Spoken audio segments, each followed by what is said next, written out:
Hi, I'm hbomberguy and welcome to Serious Law Analysis. It's fine. It's fine. It's fine.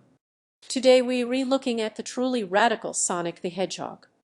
I remember commercials with people chanting Sonic's name in urban environments like he was a revolutionary coming to rescue them from their plight. So we grew up assuming Sonic was some kind of deep social commentary about fighting a revolution against the desolate urban terror of Americana. And after finally playing them, I can tell you that those commercials were spot on. Sonic's really dark and serious if you stop to think about it for, like, 12 seconds. I mean, let's begin with the name. He's Sonic the Hedgehog. Why? Because he's the last one. What happened to all the other hedgehogs? Well, maybe the genocide doomsday robots have something to do with it. The world of Sonic is threatened by the evil Dr. Robotnik. But that's in the inferior Western dub for the Gaijins out there. In the original Japanese version I got on import, his name is far more thematically relevant. He's called Dr. Eggman. Because, well, he looks a bit like an egg, don't he? Robotnik has almost completely taken over the world of the story with his machines, leaving very few free animals remaining and doubtlessly killing many others. Sonic is the Hedgehog because he's the last one. Sonic has decided to identify with this status, making it his literal title. It is a message of peace and justice to the free animals that remain, hiding in the cracks of the world. As long as any of them are left, even one, there is still hope. But to his enemies, it is a reminder of what they have done, the things they have taken, and of the sins that will be repaid. For the forces of darkness, the last hedgehog is like an emissary from hell, an angel of vengeance. The level progression functions to represent the transition from the idyllic, prelapsarian world to the man-made dystopia of Robotnik. You slowly go from lush greens, rolling fields so free they have naturally occurring loop-de-loops all the way to the Starlight Zone, a massive industrial superhighway for Robotnik's new world, where the loop-de-loops are mechanistic and devoid of soul. The game designers reused the loops just enough that by the time you get to the areas taken over by Robotnik, they feel like a silly gimmick. The Mona Lisa used to be a unique, beautiful spectacle that many would come to see for miles around, hanging in whatever museum it's in. But now you can Google it or get it on a postcard, and the images become replicated so endlessly that it's meaningless, thus, also, to loop-de-loops. In mass-producing the loopies, Robotnik has thereby ruined them and reduced their spectacle. It sends a strong message that his world is technologically advanced, but feels fake and uncanny. A copy of something beautiful, reused so much that its value is lost. Or you could say it just represents how Seagao were running out of ideas, which is a pretty accurate reading probably, but in the words of Roland Barthes, fuck off, just fuck off, all right. It works as a metaphor, and you can't stop them. At the end of each level, instead of taking over the castle of an inferior king and raising the flag of his personal favorite in the style of a certain authoritarian monarchist war, Sonic simply graffitis over a sign with Robotnik's face on it in an act of pure symbolic protest. This is important characterization for Sonic. Sonic's devil-may-care attitude as a method of dealing with the utmost depression he feels fighting a near impossible battle as he copes with the loss of his race. Imagine having to get up every morning and fight a one-man revolution knowing that you'll never have a hedgehog wife to hug, 2.5 hedgehog children to watch get on the bus to school, or a white picket fence and fluffy hedgehog dog. Hedgehog. All those moments will be lost in time. Like me train of thought once I thought of the pun hedgehog. What a terrifying fate to have to live with every day. That's why Sonic goes into the fetal position every time he attacks. Every moment of his battle is an attempt to stave off his existential angst. Beneath that happy smiley and waggy finger lays a hearty serving of depressive personality disorders. More like Sonic the Hedgehog, am I right? Death is certain. After crossing the highways and miraculously not getting run over like most actual hedgehogs, these seen on the motorway, Sonic enters the scrap brain zone, one literal machine, a nightmare of steam and steel. The scrap brain zone is Eggman's vision for the future, a world of grim uniformity and pure order. Everything in its rightful place but devoid of life or of soul. This zone features numerous allusions to the Charlie Chaplin film Modern Times, specifically the sequence where Chaplin's character falls onto the conveyor belt he works on and into the machine within. It spits him out as a bizarre, monstrous version of his former self, his mind warped by the experience. This was a metaphor for the effects of capitalism's work environments on its workers.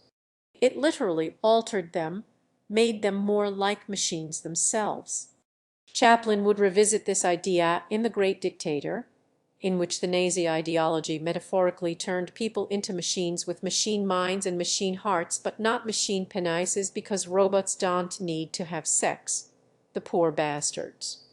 There, I've just taught you everything you need to know about film interpretation. Now you can share my degree and my unpayable amounts of debt. As a true successor to Chaplin, Sonic is fighting a battle against the evil robots in order to free the good people trapped within them. Inside the heart of your enemy is a good person who has lost their way. But you can't make a freedom omelette without breaking a few Robotniks.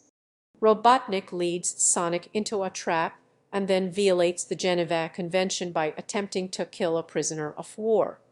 Oh no. Sonic falls into the garbage dump, a reappropriated piece of the labyrinth that runs throughout the planet covered in sewage, and the water stinted purple by the pollution spewing from the machines above. Luckily, Robotnik left a spring here that leads directly into his office. I'm not sure what this is a metaphor for, and the Sonic Wiki is too busy figuring out Robotnik's cannon height and weight to figure out the implications of the spring that causes Sonic not to be in an otherwise inescapable sewer. But don't worry, we've carefully chronicled that he's 282 pounds and his skin is beige. Yes, that is a word that we use to describe colors of skin. Yeah. At last it's over. Robotnik's dead. Okay, look, I was told this game was for children, right? But I just helped the last of an extinct race gank a dictator by sabotaging his flying hover chair thing and watching as he crashes and burns and dies in the immolating flames of vengeance. What kind of child is supposed to play this? Officially an actual, literal murderer, Sonic returns home to a hero's welcome and leaps towards the screen, thanking the player directly for their help, making you complicit in an act of terror. With Eggman dead, all that's left of civilization is a bunch of tinny animals who will probably need years of therapy to undo the horrors of being trapped in a machine and forced to watch it destroy their entire family.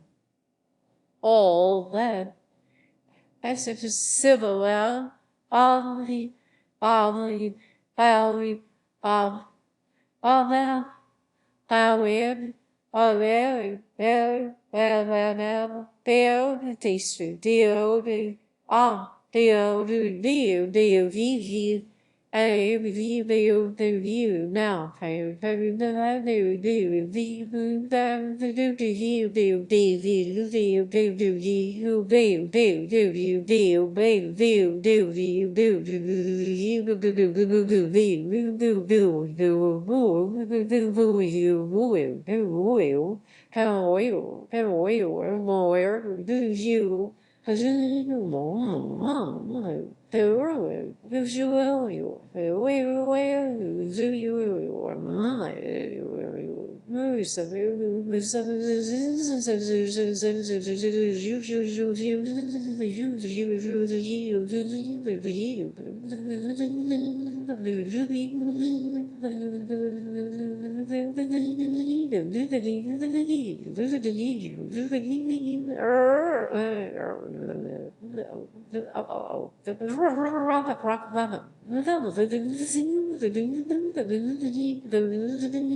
But if you got all the cow's emeralds, there's a couple more flowers.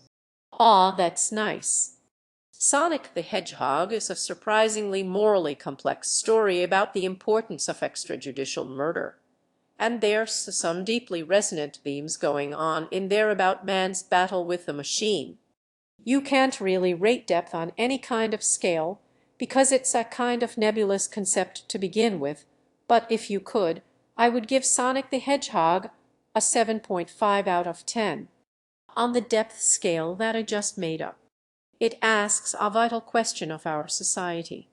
Is it right to unleash bloody war and death against authoritarianism? And it answers yes, definitely. Fucking kill those guys. You can say that Blair and Bush's invasion of Iraq had a needlessly high civilian death toll and ignored the will of the international community, and they deserved to be locked up. And you'd be right, but you can't say they aren't 90s kids at heart.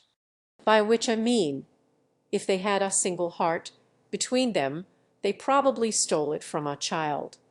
If you have a suggestion for the next game you want me to do a deep lore analysis of, please let me know in the comments, and I'll look for the one that's the one I already wanted to do and pretend you picked it. See you around. Oh hey, thanks for watching. This week I'd like to thank Joseph Grieco to Armed Blues and Red Drapes Zacharia Taylor, I Am Turnip, and Rick Heamy, thanks so much. And fucking ice air killing me.